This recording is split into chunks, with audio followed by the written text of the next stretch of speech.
नमस्कार बच्चों, आप देखना शुरू कर चुके हैं online classes for class 12 physics. इसमें आज के वीडियो में हम पढ़ते हैं drift velocity of free electrons with in a conductor. तो हमारा पहले से हमें पता है कि अगर कंडक्टर्स जो हैं उनमें फ्री इलेक्ट्रॉन्स बहुत ज़्यादा मात्रा में होते हैं, तो इसीलिए उनको कंडक्टर्स बोलते हैं, क्योंकि इसमें जो चार्ज कैरियर्स हैं मेनली फ्री इलेक्ट्रॉन्स हैं जो अपने पेरेंट जो न्यूक्लियस है उससे लूजली बाउंड है। तो नॉर्मल टेम्परेचर के केस में या नॉर्मल कंडीशन में मान लो एक वायर का टुकड़ा ले लिया हमने, एक वायर का टुकड़ा ले लिया। अभी इसको किसी भी कनेक्शन से नहीं लिया हमने, एक वो कंडक्टर है। तो कंडक्टर को तो इसके अंदर न्यूक्लियस तो है ही है, पॉजिटिव चार्जेस हैं खूब सारे, टाइटली बाउंड है। इन पॉजिटिव चार्जेस के अराउंड में क्या होता है, न्यूक्लियस के अराउंड इलेक्ट्रॉन्स होंगे। जो जो वैलेंस इलेक्ट्रॉन होते हैं वो क्या होते हैं, एट नॉर्मल टेम्परेचर में थर्मल एनर्जी से फ्री हो जाते हैं, they are free to move. अभी क्या हो रहे हैं, इस पूरे कंडक्टर के अंदर पूरे घूम रहे हैं, रैंडमली मूव कर रहे हैं, कभी इधर जा रहे हैं कभी इधर जा रहे हैं, ऐसे ऐसे। तो ये रैंडमली मूव कर रहे हैं।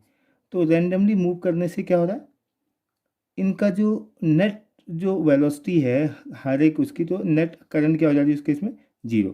तो जो घूम फिर के जो वेलोसिटी है, जो एवरेज वेलोसिटी होगी उसको हम क्या बोलेंगे, जीरो वेलोसिटी है। तो जीरो वेलोसिटी होने का मान लो इसका एन नंबर ऑफ पार्टिकल्स हैं, एन नंबर ऑफ पार्टिकल है, in an number of free electrons हैं।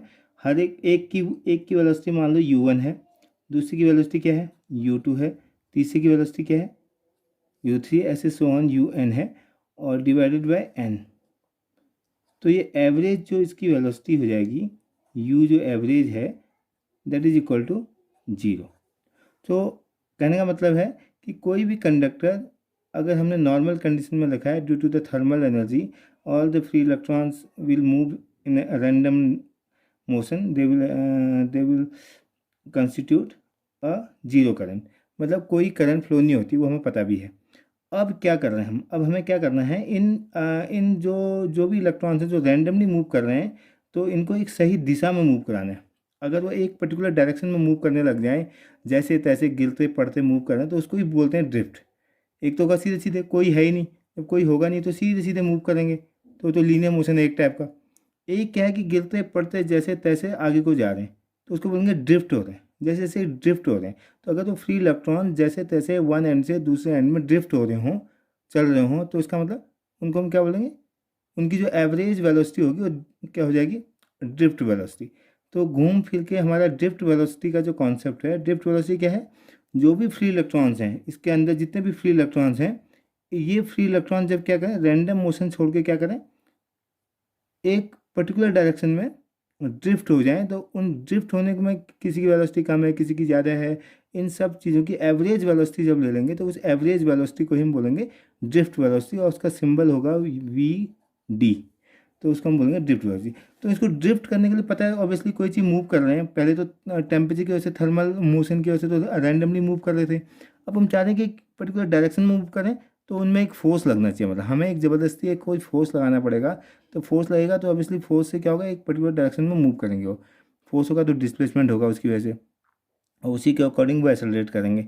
तो फोर्स के लिए क्या चाहिए हमें, क्योंकि हमारे चार्ज पार्टिकल फोर्स तभी फील करेंगे जब इलेक्ट्रिक फील्ड होगा, है ना। तो कहानी क्या है हमारे पास, हमें चाहिए फोर्स। तो फोर्स चाहिए तो हमें इसके लिए क्या चाहिए पड़ेगा, क्या चाहिए होगा, इलेक्ट्रिक फील्ड। अब इलेक्ट्रिक फील्ड चाहिए तो ये वो इलेक्ट्रिक फील्ड कहाँ से मिलेगा, अब पोटेंशियल से। तो जब पोटेंशियल डिफरेंस होगा कहीं पर, तो उसकी वजह से इलेक्ट्रिक फील्ड होगा, इलेक्ट्रिक फील्ड की वजह से फोर्स लगेगा, फोर्स की लगने से वो मूव करने लगेंगे। तो इलेक्ट्रिक पोटेंशियल डिफरेंस जो है that will we will get from the battery. तो हमें एक कोई बैटरी चाहिए, मतलब कैपेसिटर या बैटरी बोल सकते हैं, हमें एक बैटरी चाहिए। इस बैटरी के तो हमने एक बैटरी लगाया, बैटरी को कनेक्टेड कर दिया, इसका स्विच ऑन कर दिया। जैसे ही स्विच ऑन करेंगे तो बैटरी का हायर पोटेंशियल है, ये हायर पोटेंशियल हो जाएगा, बैटरी का ये नेगेटिव टर्मिनल है, तो लोअर पोटेंशियल हो जाएगा। तो हमें पहले, अभी इससे पहले वाले टॉपिक में हमने पढ़ा था कि current always flows from higher potential to lower potential. ये कैसे बोला था, इसका मतलब है कि जो भी फ्री इलेक्ट्रॉन्स हैं, बाकी तो टाइटली बाउंड हैं, जो फ्री इलेक्ट्रॉन्स हैं इनमें क्या करेगा, एक फोर्स लग रहा है। अगर ये हायर पोटेंशियल है, लोअर पोटेंशियल है, तो इसका मतलब इनके बीच में क्या होगा, इलेक्ट्रिक फील्ड भी होगा। तो this the direction of electric field. तो इस इलेक्ट्रिक फील्ड की प्रेजेंस में ये जो फ्री इलेक्ट्रॉन्स हैं ये क्या करेंगे, फ्री इलेक्ट्रॉन का ये माइनस ई चार्ज होता है, माइनस ई चार्ज होगा तो उनमें क्या होगा, वो क्या करेंगे, अपोजिट डायरेक्शन में मूव करें, मतलब इधर को इलेक्ट्रिक फील्ड है तो इनमें फोर्स की डायरेक्शन कहाँ होगी, इधर की ओर है, इधर इधर को फोर्स लगेगा। तो फोर्स की वैल्यू क्या है, that force equal to minus e into E, ये फोर्स है। इलेक्ट्रिक फील्ड के opposite direction, the direction of force is, minus का मतलब opposite to the direction of electric field. तो इन जो भी चार्ज पास करें इन सब में यहाँ को फोर्स लग रहा है। इधर को फोर्स लगने से क्या हो रहा है, ये जो फ्री इलेक्ट्रॉन्स का मोशन है वो लोअर पोटेंशियल से क्या है, हायर पोटेंशियल की ओर। बट जब करंट की डायरेक्शन क्या होगी, हायर पोटेंशियल से लोअर पोटेंशियल की ओर। तो लेकिन अब ये इतना आसान नहीं है कि मतलब सबके सब जैसी हमने बैटरी लगाई, अब पोटेंशियल लग गया, एक तो इलेक्ट्रिक फील्ड आ गया, उसके वजह से सबके सब बिल्कुल लाइन से चलने लगे। ऐसा तो होना है नहीं, क्योंकि हमें पता है कि थर्मल मोशन में जैसा हो रहा था, इनकी सबकी इनिशियल वेलोसिटी डिफरेंट है। किसी की u1 है, किसी की u2 है, किसी की u3 है, कोई किसी डायरेक्शन में मूव कर रहा है। और बीच में न्यूक्लियसेस भी हैं, पॉजिटिव चार्ज भी हैं, पॉजिटिव पॉजिटिव है न्यूक्लियस है, और भी इलेक्ट्रॉन है जो इसके वो अराउंड घूम रहे हैं न्यूक्लियस के। तो ये कुछ जो फ्री इलेक्ट्रॉन हैं ये ऐसा नहीं है कि सीधे सीधे जा रहे हैं, तो ये कभी इधर इधर जा रहे हैं, कभी इधर जा रहे हैं, इधर जा रहे हैं, घूम फिर के क्या है कि यही है, मान लो ये थोड़ी देर यहाँ गया, यहाँ गया, यहाँ गया, यहाँ गया, घूम फिर के क्या है कि कैसे कितने भी डायरेक्शन में जा जाके एक पर्टिकुलर डायरेक्शन में वो हो रहे हैं, ड्रिफ्ट हो रहे हैं, जैसे तैसे इस एंड से इस एंड में पहुँच रहा है, इसी को बोलेंगे ड्रिफ्ट। ठीक है ना। तो ये ड्रिफ्ट होने का मतलब कि जैसे हमने फोर्स लगाया, फोर्स की वजह से क्या होगा, जो भी फ्री इलेक्ट्रॉन है उनमें क्या लगेगा, एक एक्सेलरेशन भी प्रोड्यूस होगा। हमें पता है कि फोर्स इक्वल टू क्या होता है, मास इंटू एक्सेलरेशन। तो एक्सेलरेशन क्या होगा फिर, acceleration equal to force upon mass. Force की वैल्यू क्या है, माइनस ई अपॉन एम। तो इतना एक्सेलरेशन है भाई। तो एक चीज़ और पता चल गई, जो जितने भी ये फ्री इलेक्ट्रॉन्स हैं बैटरी के लगाने से उनमें कुछ एक्सेलरेशन होगा, इतना एक्सेलरेशन होगा, कितना, माइनस ई अपॉन एम। ठीक हो गया। और इससे भी पता चला कि direction of acceleration is opposite to the direction of electric field. Electric field इधर को, लेकिन एक्सेलरेशन इधर को हो रहा है। तो जो इंडिविजुअल जो हमारे क्या थे, इंडिविजुअल जो फ्री इलेक्ट्रॉन थे उनकी जो वेलोसिटीज हैं वो चेंज हो जाएंगी। तो फाइनल वेलोसिटी क्या हो जाएगी, मान लो जो पहले थी उसकी वेलोसिटी u1 है इनिशियली, पहला जो है उसकी वेलोसिटी मान लो v1 होगी, पहले इलेक्ट्रॉन की, पहले फ्री इलेक्ट्रॉन की। v1 इक्वल टू क्या होगा भाई, v1 equal to u1 plus acceleration होगा और टाउ1 मतलब छोटे, जब तक वो एक्सेलरेट हो रहा है, क्योंकि थोड़ी देर एक्सेलरेट होगा फिर पता लगा किसी और डायरेक्शन में जा रहा है, किसी तो एक पर्टिकुलर टाइम में वो एक्सेलरेशन ले रहा है। तो v1 equal to u1 plus a_t1। ऐसे v2 दूसरे फ्री इलेक्ट्रॉन के साथ क्या होगा, u2 plus a tau. Tau and tau क्या है, ये टाइम पीरियड है जब तक वो क्या हो रहे हैं, एक्सेलरेट हो रहे हैं एक पर्टिकुलर डायरेक्शन में, from negative potential to positive potential, मतलब लोअर पोटेंशियल से हायर पोटेंशियल की ओर। ऐसे v3 क्या होगा, u3 प्लस a टाउ3, ऐसे सोन सबका होगा, ऐसे चलते रहेगा। हर एक पार्टिकल क्या हो रहा है, इसका मतलब उनकी वेलोसिटी जो है चेंज हो रही इस फॉर्म में, है ना। तो अगर हम इस सब का एवरेज ले लें, क्योंकि ऐसा तो है नहीं कि, तो पूरे का हमें एक अक्यूमुलेटिव फॉर्म में देखना है, तो टोटल एवरेज वेलोसिटी हम निकालना चाहें तो एवरेज वेलोसिटी क्या होगी, एवरेज वेलोसिटी का मतलब v1 plus v2 plus v3 and so on vn divided by n, this is the drift velocity. ये होना चाहिए। अगर ये ड्रिफ्ट हो रहे हैं पर्टिकुलर डायरेक्शन में तो एवरेज वेलोसिटी इतनी होनी चाहिए। अगर इनकी वैल्यू सब्स्टिट्यूट करें हम, v1 की वैल्यू हमारे पास क्या है, ड्रिफ्ट वेलोसिटी आ जाएगी हमारी v1 इक्वल टू क्या है हमारे पास, u1 इस सब में कॉमन आ गया, u1 plus u2 plus u3 and so on un तक डिवाइडेड बाय n, है ना। v1 की वैल्यू हमने यहाँ से देंगे तो a कॉमन आ रहा है सब में, tau plus tau up to tau n divided by n। तो ये पार्ट तो भाई जीरो है, पहले हमने निकाल रखा है, पहले हमने बोला है कि ये पार्ट जीरो। तो ड्रिफ्ट वेलोसिटी जो आएगी हमारी जीरो प्लस a, इस ये टाउ का भी एवरेज है। टाउ मतलब कोई थोड़ी देर के लिए जा रहा है, कोई ज़्यादा दे रहा है, तो सबका टाइम पीरियड है, time period between the two successive collision of each and individual free electron. हर इसका भी हम कोई कम टाइम ले रहा है, कोई ज़्यादा टाइम तक एक्सेलरेट हो रहा है, तो इस सब का भी जब एवरेज लेंगे तो हमने बोल दिया एवरेज रिलैक्सेशन टाइम, उसको बोलते हैं हमने टाउ।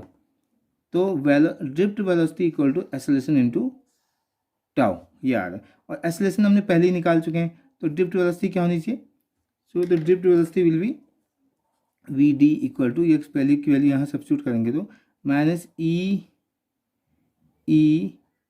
Tau upon M. अगर वेक्टर फॉर्म में देखें तो ये है। तो ये मोस्ट इम्पॉर्टेंट फॉर्मूला है, इससे हमें बहुत सारे क्लू और मिलेंगे। तो drift velocity is always opposite to the direction of electric field, है ना। तो एक सर्टेन इलेक्ट्रिक फील्ड में कोई एक ड्रिफ्ट वेलोसिटी किस चीज़ पर डिपेंड कर रही है? मास तो चेंज होने वाला है नहीं, चार्ज की वैल्यू चेंज होने वाली है नहीं। इलेक्ट्रिक फील्ड भी अगर हमने बैटरी फिक्स कर दी तो इलेक्ट्रिक फील्ड फिक्स है। तो ड्रिफ्ट वेलोसिटी डिपेंड कर रहा है टाउ पे, है ना। टाउ कितना, एवरेज टाइम कितना है। और टाउ कैसे चेंज हो सकता है? अगर तुम चाह रहे हो कि मतलब बहुत ही ड्रिफ्ट वेलोसिटी बहुत ज़्यादा हो तो एक तो हाई इलेक्ट्रिक फील्ड लगाओ, ज़्यादा बैटरी लगाओ तो हाई इलेक्ट्रिक फील्ड होगा, तो ड्रिफ्ट वेलोसिटी ज़्यादा होगी। मतलब बड़ी बैटरी लगाओगे तो ज़्यादा करंट फ्लो होगी। मतलब ड्रिफ्ट वेलोसिटी का रोल, क्योंकि चार्ज फ्लो हो रहा है ना, रेट ऑफ फ्लो। हम करंट जब पढ़ते थे, करंट के केस में क्या आता है, आई इक्वल टू हम पढ़ते थे क्यू अपॉन टी। तो स्पीड बढ़ने का मतलब क्या है, टाइम कम लगेगा, पूरे इसको क्रॉस करने में टाइम कम लगेगा तो करंट बढ़ेगी। इसका मतलब इनडायरेक्टली इस ड्रिफ्ट वेलोसिटी का रोल किस में है, करंट के फ्लो होने में है। तो वो जो नया टर्म अब आएगा उसको बोलेंगे रजिस्टिविटी। तो कोई मटेरियल की कितनी रजिस्टिविटी है वो इसके अंदर छुपा है कहीं, क्योंकि resistivity depends upon the drift velocity. अगर ड्रिफ्ट वेलोसिटी बहुत ही सही है, बहुत स्मूथ है, बहुत हाई है, तो इसका मतलब वो रजिस्टिविटी लो है। अगर ड्रिफ्ट वेलोसिटी बहुत ही कम है, अगर ये बहुत कम हो रहा है, इसका मतलब बहुत स्लोली अगर ड्रिफ्ट हो रहे हैं, तो इसका मतलब रजिस्टिविटी हाई है। तो ये चीज़ें क्या हैं, रजिस्टिविटी का इससे क्या मतलब है, ये क्या मतलब है, इसको हम अगले वीडियो में देखेंगे। तो पहले हम देखेंगे ड्रिफ्ट वेलोसिटी का करंट के साथ क्या रिलेशन है, दूसरा ड्रिफ्ट वेलोसिटी का रजिस्टिविटी के साथ क्या रिलेशन है। तो ये बड़ा इंपॉर्टेंट टॉपिक है और बहुत आसान सा टॉपिक है। तो घूम फिर के ड्रिफ्ट वेलोसिटी क्या है हमारा आसान भाषा में, ड्रिफ्ट वेलोसिटी का मतलब the average velocity of each and individual free electron within the conductor, है ना। Average velocity of when we apply the electric field between the terminals. या हम कोई बैटरी लगाएं, बैटरी से पोटेंशियल लगाएं, पोटेंशियल डिफरेंस होने से इलेक्ट्रिक फील्ड होगा। उस इलेक्ट्रिक फील्ड की प्रेजेंस में वो जितने भी फ्री इलेक्ट्रॉन हैं कितने स्मूथली या किस वे में ड्रिफ्ट हो रहे हैं, उसका जो एवरेज वेलोसिटी है that is called drift velocity. और जो टाउ है, टाउ क्या था इसमें, tau is called relaxation time. इसका जो नाम है relaxation time. Relaxation time is the time interval between the two successive collision. जैसे एक इलेक्ट्रॉन यहाँ से गया, फिर इलेक्ट्रॉन दूसरी बार गया, फिर टकराया, तो वो जो टाइम इंटरवल है दोनों के बीच, दो कोलिजन के बीच। कोलिजन का मतलब नहीं कि वो इम्पैक्ट हो रहा है, कोलिजन का मतलब कि डायरेक्शन चेंज होना भी एक टाइप से कोलिजन है। कोलिजन क्या हो गया, the time interval between two successive collision is called the tau, है ना। तो ये टाउ हो गया और ड्रिफ्ट वेलोसिटी हो गया। और इसी में एक टर्म और आगे है, उसको बोलते हैं मोबिलिटी, इलेक्ट्रॉन मोबिलिटी। तो उसका जो सिंबल है म्यू। तो mu can be explain with the help of this drift velocity per unit electric field. अगर यूनिट इलेक्ट्रिक फील्ड में जो ड्रिफ्ट वेलोसिटी होगी that is called the mobility. तो mobility is called minus E tau upon m, electron mobility, mu e भी बोल सकते हैं। तो electron mobility equal to drift velocity per unit electric field. Unit electric field में कितना drift हो रहा है वो electron, that is called the mobility. तो इलेक्ट्रॉन मोबिलिटी नॉर्मली हाई होती है क्योंकि उसका मास क्या होता है, कम होता है। अगर हम पॉजिटिव चार्ज की मोबिलिटी के टर्म में देखेंगे तो उसकी मोबिलिटी ज़्यादा होती है। सॉरी, इलेक्ट्रॉन की मोबिलिटी हाई होती है क्योंकि मास कम होता है। Okay, thank you.